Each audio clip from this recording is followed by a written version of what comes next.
And welcome to It's Already In You podcast. We are your hosts, Liz and Janine, nutrition and movement experts, mothers and business owners, obsessed with helping you quiet the noise of diet culture. Seeing through the false advertising and promises of our food and fitness industries, helping you discover that everything you need to upgrade your health and well-being is already in you. So we are back for part 3. We really wanted to do this in 2, and we couldn't because there are so many important things to talk about and to share. And we wanted to share this. I mean, we literally could talk about this stuff all day long because there are so many layers to it. Our goal was to share kind of these new thoughts, maybe with some of you, or reinforce some thoughts or questions that maybe you already had, and give you just some like well-rounded information that like makes sense, not to overwhelm you, not to scare you, but just to give you some tools so you can call BS on some of the things that are put in front of you. Essentially being like, this is a great choice, this is a healthy choice, this is a cost-saving choice, whatever it may be.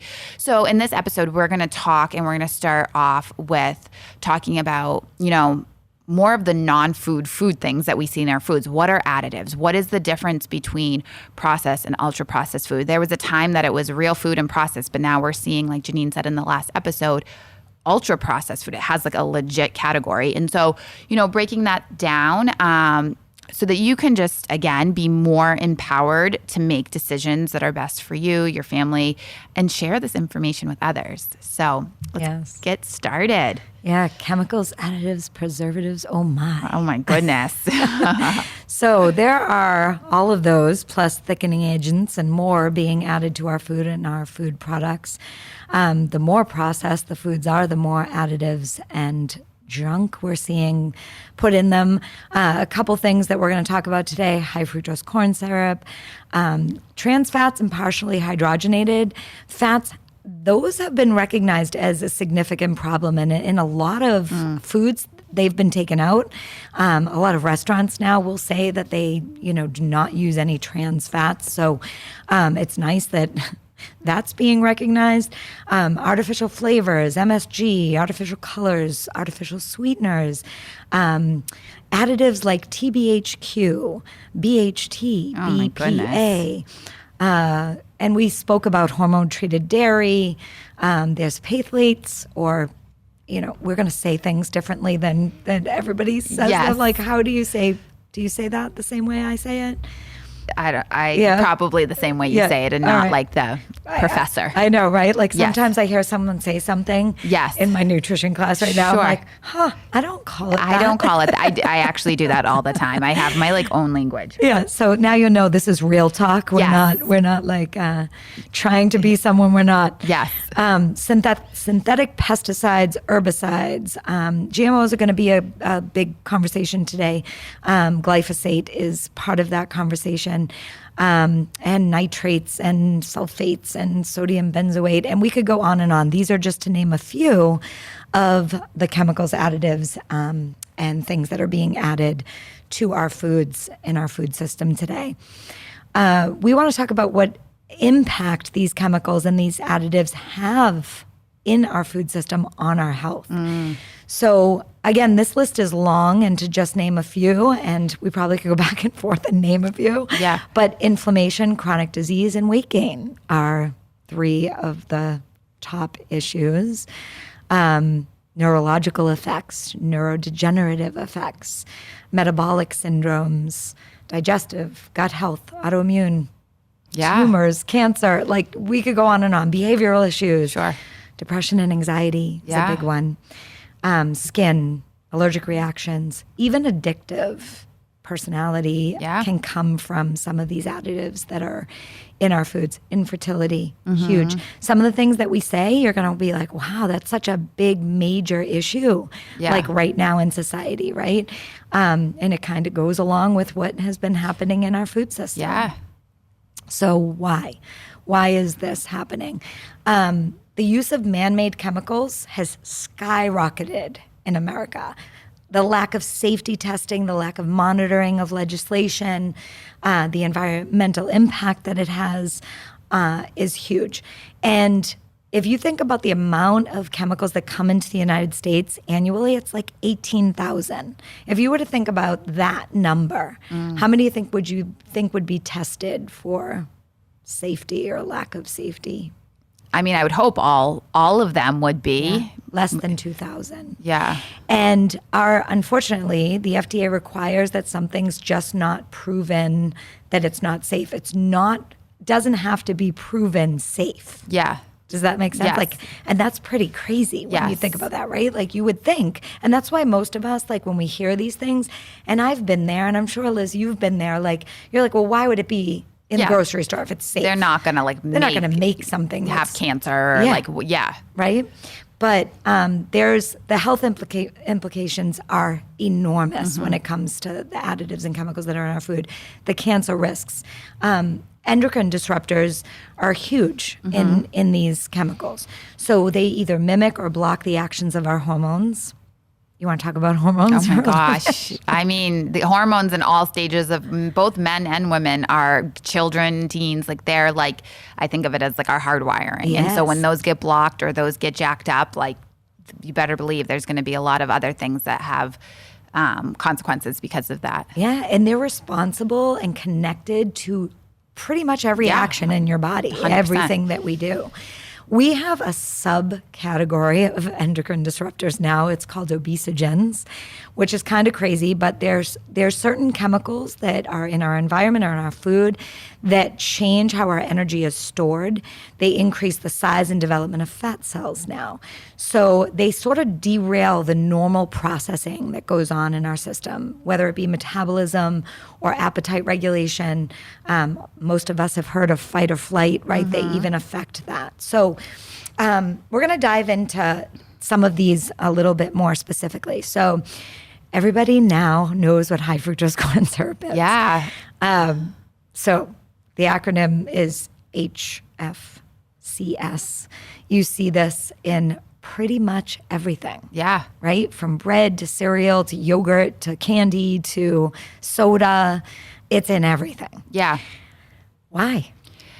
Well, one, it creates the addiction. So you keep coming back. A lot of like high fructose corn syrup and a lot of these additives, in addition to that, give our foods a more appealing look, texture, smell, create this sweet, vibe to it, which eventually, becomes what we associate sweet with, the not nature sweet. But it is to essentially falsify our food and, keep us coming back to those ingredients. And I think that's high fructose corn syrup is probably one that I think most listeners can relate to because I think that there has been more of a red flag, kind of like the oils that we talked about in these last chunk of years. And you'll see breads or you'll see things saying no high fructose corn syrup. Yep. Without making this overcomplicated, a lot of times what happens is when they take something like that out, they add something else in. And so as a consumer, I could be like, oh, great. And then it's not in all cases. Sometimes they might take it out and it just might be a better product.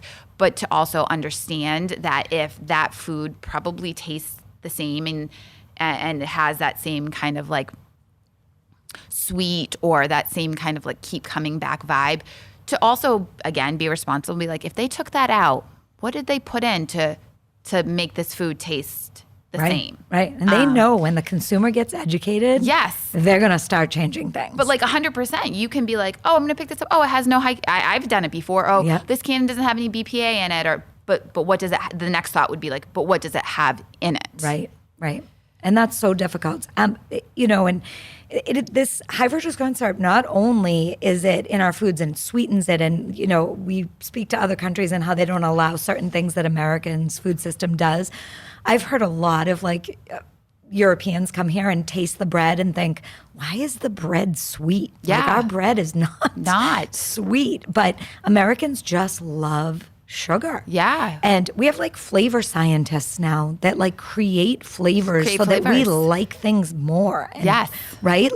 And now you eat these things and the flavors are so strong that when you eat a strawberry flavored versus a real strawberry, you don't even think the strawberry tastes good anymore. It's like really sad. Yeah. I'll take a sip of like one of my kids' drinks and I'm like, you realize that is disgusting. Like it's so sweet. It's like beyond what I want, what I want for a sweetener. And I like sweets. Yeah. Like I'm a huge like sweet tooth. Yeah. But there's a difference between sweet and artificial. Yes. Yeah. But on that end, my kids aren't drinking artificial, but they still like sweet. Sure, like they sure. still like that kid thing of like sugar. And of course, if they get maple syrup, they want more maple syrup. And yes. they get honey, they want more honey. Right? Yeah. But there is dangers showed in studies that high fructose corn syrup can be high in mercury. It can be harmful to our liver. It has a high relationship to obesity, high blood pressure.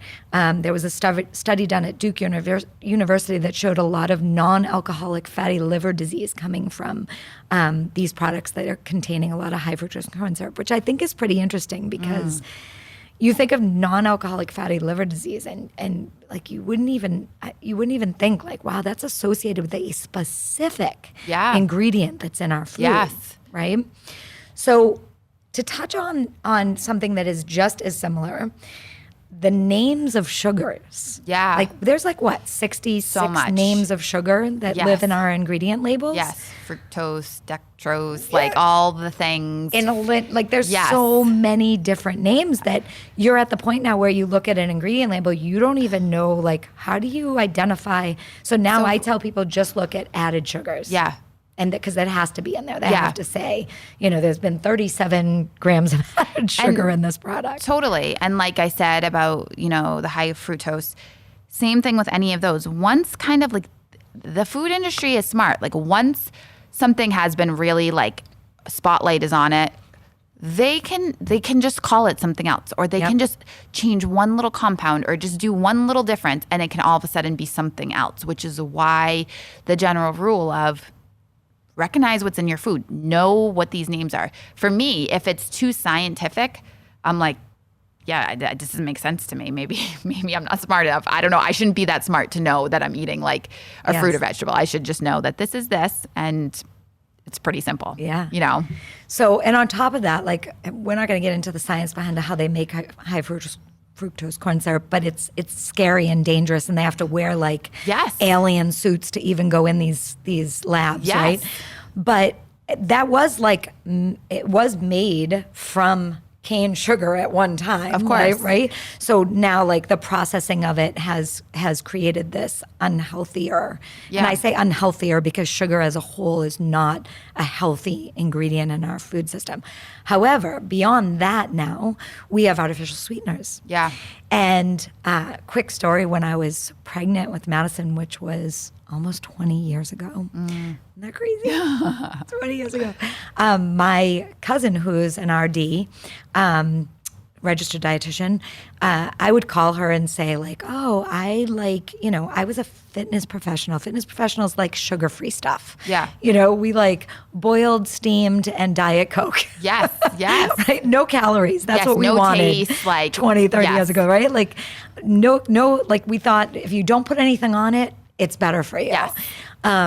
And so I would get like an iced coffee and I would put 2 Splenda and lots of cream. Yes. And it's just so funny, the things that like, you grow and you learn. And like, I point that out because no one's perfect and no one's making all the right decisions all the time. No. And we need to accept that. We need to accept that for ourselves. Of course. That like, you grow and you learn. Yes. And you educate yourself. And that's why you're listening to us right now, right? You want to make changes for the better.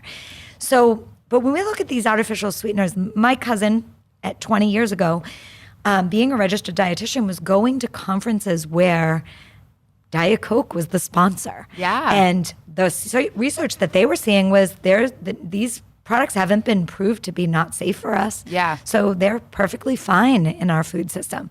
Aspartame and you see aspartame a lot. It's in gum, it's in mints, it's in a lot of candy. It's in, a lot of sugar-free things like Jell-O or soda. They have been linked to various neuropsychiatric disorders. People will say that they like get a tic or they're stuttering or and if you take like whatever that product that they're drinking or eating a lot of and it has aspartame out of their diet, they see that symptom change or go away, which is pretty crazy. Panic attacks, anxiety, mood changes, even visual hallucinations, manic episodes, isolated dizziness, migraines, and certain types of cancers associated with these artificial sweeteners. You see like labels, alarming labels on some of these, like contains phenylalanine, which is part of the aspartame process. It excites the neurons in the brain to the point of cellular death. Yeah. When you think of something like that, you're like, holy oh my God. crap. Yeah. Right? Like, and this is in our foods. Yeah. It's in what you're putting in your body. Like, I just can't even understand. And like, I remember being young and like my mother wouldn't even give me like a piece of gum. Like that was for when you get older, right? Yeah. And I remember when I started to learn what was in these foods, I'd be like seeing, my kids would see like people getting like sticks of gum at school or whatever, like preschool. And my kids would be like, can I have that? You know, and I didn't know what to say because I didn't want them to have these things. So I would say, you're not old enough to chew gum. You know, but then as they got older, I would explain there are things in gum that are not, you know, they're really a risk to our health. Sure. So, however, as they got older and they really wanted this, I found things, and we can touch on this a little bit, like, well, what choices can we make? Because we all like sweet things, right? So like, what's better than, right? But there are gums that they say are natural that contain no artificial sweeteners that have sugar alcohols. Yeah. There are things wrong with sugar alcohols as well, right? But better than artificial sweeteners, for sure. Absolutely. There are gums now that are made with cane sugar or with licorice root or, you know, and definitely their flavors don't last long as like the fake things do, but they're there, an option, right? Yeah. So touch on for a second with me, Liz, just like, you know, there's cane sugar and then there's like more real like maple syrup, honey. Like, what would you say, like, if you know, we were going to the better than route like that? Yeah, that I mean, to still get the sweet, to still get the enjoyment, to what, you know, 100% maple syrup, honey, fruits. Those are what I would say to a client or to myself. Those are the nature sugars. They are real. They are created from a beehive, a tree, grown from a bush. Like you can trace back to where they were created on this earth. And they have benefits. And they have benefits to it. Again, going back to immune system, we've heard, you know, put honey, you know, in your tea. There's a reason why. And you can still get some, you know, when you're baking at home, replacing some of the ingredients that you might use that are artificial with some of these natural sweeteners. And over time, you're going to get satisfied because you're still feeling like you're having a treat or you're having something that excites your taste buds. But also, in turn, you train your taste buds to identify that this is what your sweet feels like. And for me, who doesn't eat very much artificial foods, when I go to eat an artificial sweet, I don't like the way that it tastes because all I taste is chemicals. Yeah. Because I have, over many years, trained my taste buds to still like the strawberry, to still like the, you know, waffles with maple syrup on them. That is enough. Like, actually, it's like you can feel like, oh, I've had enough. It's now becoming too much sugar. And so it's cool to understand that, one, you can still have those natural sugars and tastes. You can still understand that it is still sugar and enough is enough. There is a point that it doesn't, that if you're in tune with your body will say, okay, I'm good with that. And then also that if you are someone at home who's like, oh, I do eat a lot of processed food or I do eat a lot of packaged food, that there is a process to kind of like essentially kind of cleanse yourself away from those sugars and retrain your body and your taste buds to identify another type of sweet. And so it doesn't need to be an all or nothing. And it doesn't mean you don't ever have to have a cookie again, or you can't enjoy a Sunday brunch with your family, or, you know, have, you know, honey in your tea versus like 3 sugar packets, you know, or whatever. There is other options. And for some people, it might be like, well, I don't want to do that. Like, I Yeah. just want this. And obviously that's a choice you make, but it's important to make that choice with the understanding that there's consequences through that. Yes. And again, going back to the food system and how it, manipulates us, there's maple syrup that doesn't even have maple syrup in it. Oh, 100%. in the ingredients. So Yes. like when you're looking at those things, like that's, you want to know, like if you're going to put maple syrup on your pancakes or your waffles, that's delicious and we love it and it's great. But if the ingredients there's 15 of them and not one of them are even maple syrup. Yeah.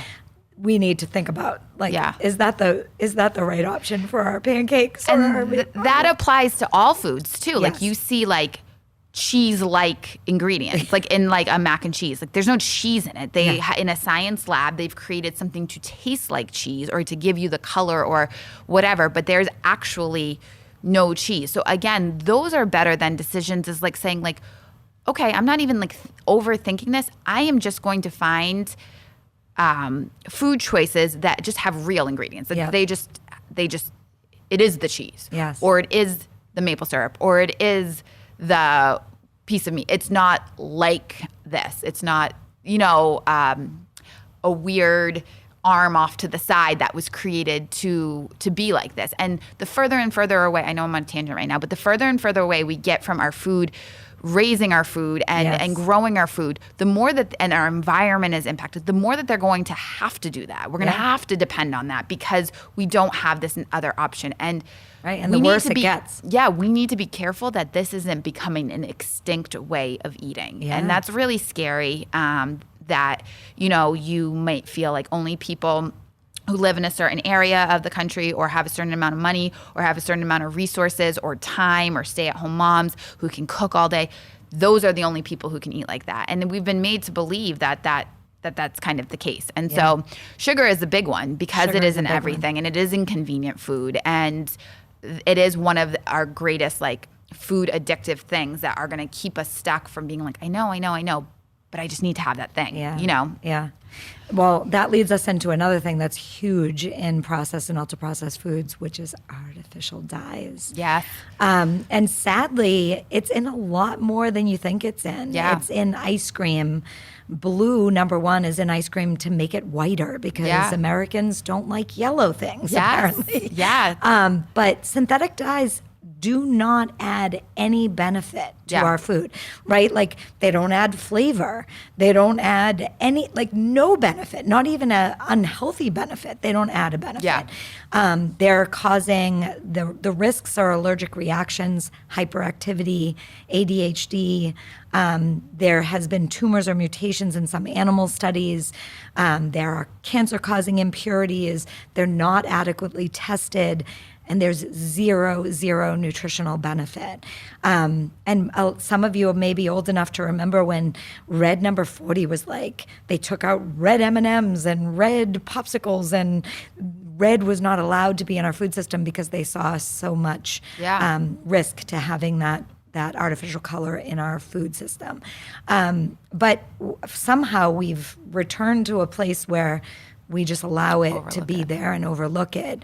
And, we wonder why there's all these things happening and, behavioral issues and allergic reactions and behavioral issues. And we're not looking back to what we're fueling our bodies with, or especially our children. Like how many of our kids have blue cakes and red cakes and yellow cakes and red drinks and blue drinks? And when you say, oh, well, everything in moderation, which I can't stand, and I think we need an episode on what that means because your moderation is totally different than my moderation, right? And if your kids are at school and they're eating school lunches, they're getting artificial dyes. Mm-hmm. And then they, after school, go get a treat at the store or an ice cream. There's artificial dyes. And then they're coming home and maybe they're having something that is a snack in the cabinet and it's artificial dyes. Then they're going to a party. Like there's no moderation in today's society. It's out of control. It's not like one thing has high fructose corn syrup that you have every few months. Yeah. It's one thing every few meals. Yeah. Or every meal. Yeah. Right? Like, so I get so Yes. like crazy about these things because we could be doing so much better. Yeah. Right. Yeah. And again, like, especially with like the food dyes and stuff, they are directly targeted to our kids. Our kids are expecting at this point to have brightly colored foods and to have like, sprinkles in their foods and to look like, and so when you learn that that is what food looks like as a child, of course, you're going to think that's what food looks like as an adult, and you're going to continue to, eat these foods and incorporate them in your life. And then when you're a parent and you're like, oh crap, like I've just learned that this is not great. Like you maybe put the pieces together, which is awesome. And there's always, always, always opportunity to like turn the tide. Yeah. But probably the first meal that you give your child without those artificial dyes that they're used to, they're going to be like, no, I'm not eating this, or why does this taste like this, or why does this look like this? Right. Because we teach ourselves and we teach our Eating's children. a learned behavior. It's a learned behavior, not only what it tastes like, but what we see, what we smell, all of those things. And to understand when it's curated in a lab, it is false, and it sends false signals to our body. And that happens intentionally. And to look the other way is something we can't continue to do. And it is in my belief from data and also just from being a human who's raising 2 children in elementary school and middle school, that the increase year on top of year, even in my still young years of parenting, I still have an elementary school, to see every year that there are more unexplained conditions, more unexplained behavioral stuff, more unexplained allergies and skins, and kids getting sick multiple times a year. Yeah. That is absolutely connected to their diets, to what they're putting into their bodies. When food it's essentially only purpose, obviously we want to enjoy it, but its main purpose is to give us optimal life, thrive, health. And so when we're eating opposite of that, of course the opposite is going to happen. Yeah. This is real. Yeah. I get that for some reason it is a hard shift to make. In my logical brain is it should be easier, but I also empathize with people because I understand how 90% of society is telling you to go this way. Yeah. Go this way. It's easier. Everybody else is doing it.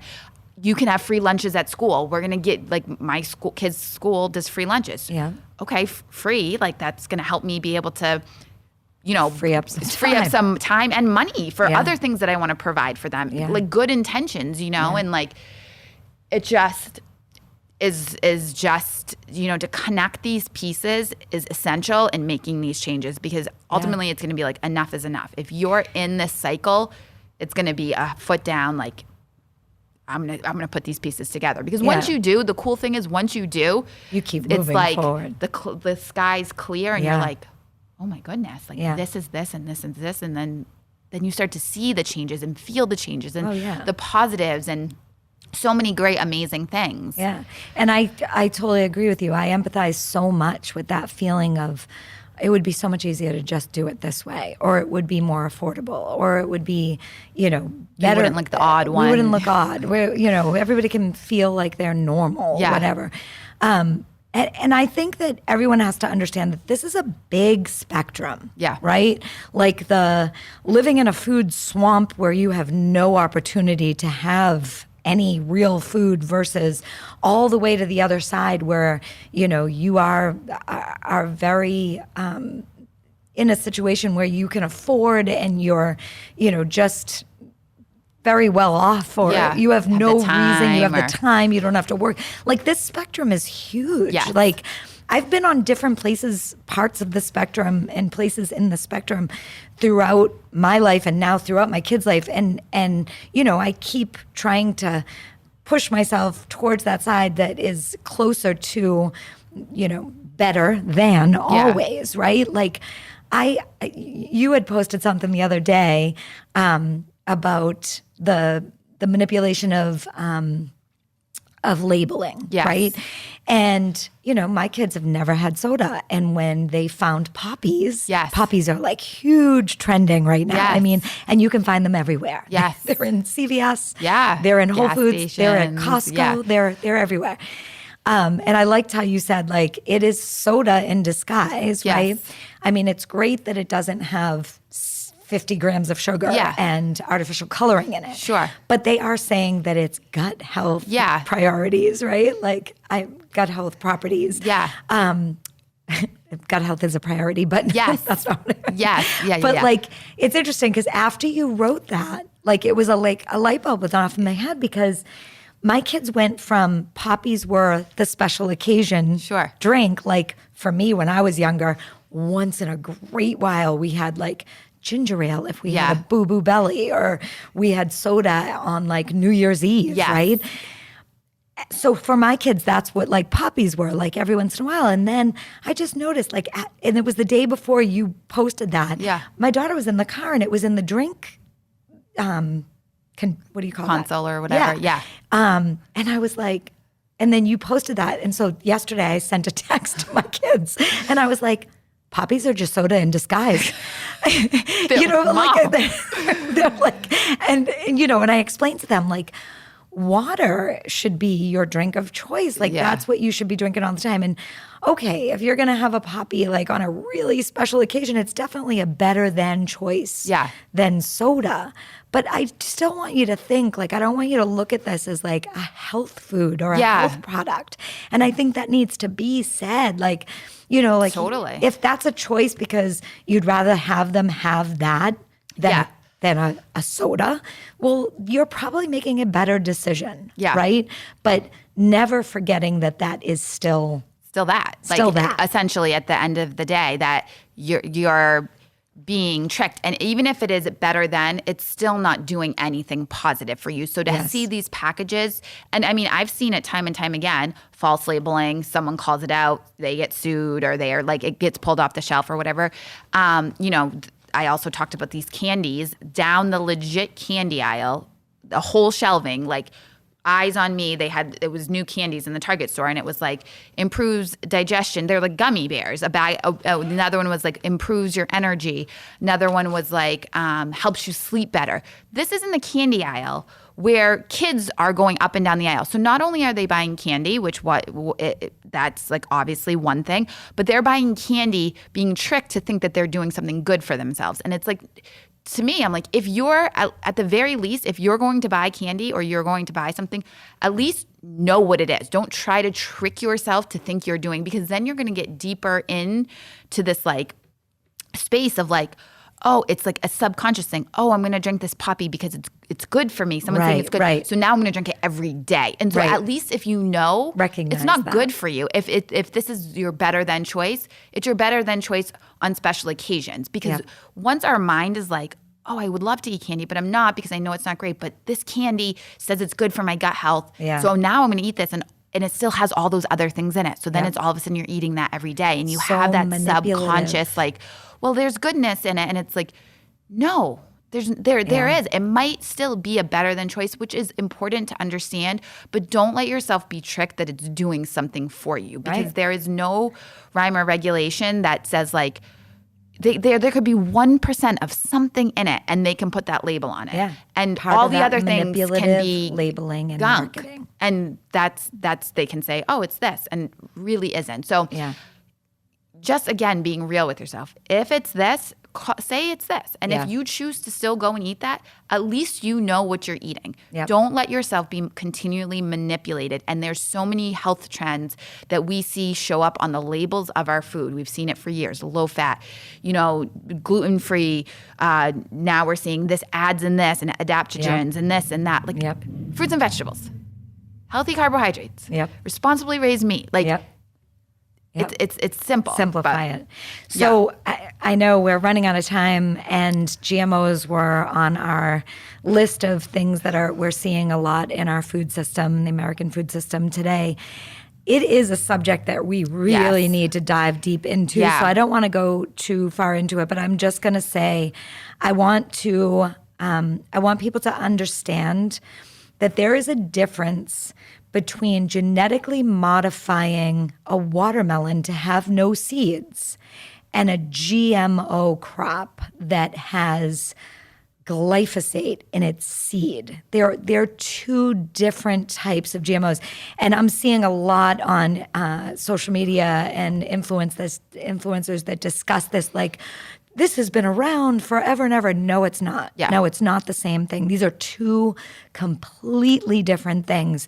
And really important that we understand that they're two different things. Yeah. And I can tell you when we speak to glyphosate, we're speaking to the same chemical that's used in Roundup, that was used in Agent Orange in the war. Like, we're speaking to something that is dangerous and not something that we want associated with or in our food. Anywhere near it, yeah. Right, or anywhere near it. Yeah. So I just want you to keep that in your mind for like food for thought. Yeah. Again, thinking about that doesn't sound right. And we know that it's already in you. You already know what, just thinking with your common sense and understanding that certain things shouldn't be in our food system, right? Yeah. Forget whether you believe that it's safe or it's not safe. Forget whether you believe that like, who's putting it in is making the right decision for us and not just because they want to make money. Forget all of those things that can be argumentative and just think like, does it make sense? Yeah. Is it food or is it not food? Yeah.